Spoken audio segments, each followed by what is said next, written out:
If you're going to the Queen Mary Dark Harbor this year, you have to visit their new maze in the ship called Infirmary, and I'm going to show you how to get into their speakeasy hidden inside the maze.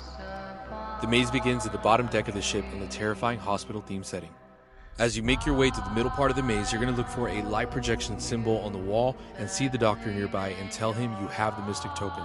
He will then direct you to the path of the speakeasy. You'll want to get these tokens at the launch party, which takes place every night in the shipyard at exactly 8:08 p.m. You'll then pay for your themed drink and continue to the path that leads to an elevator that'll take you to the boiler room that is below water level where the bar is located. You'll see lots of corrosion and decay down there. It is so spooky and quiet, the slightest noises are very loud. Also, beware, each token emits one person, and tokens only guarantee entry when you find the speakeasy open, and they do not give refunds if you and your party do happen to miss it. If you like spooky content, you know who to follow.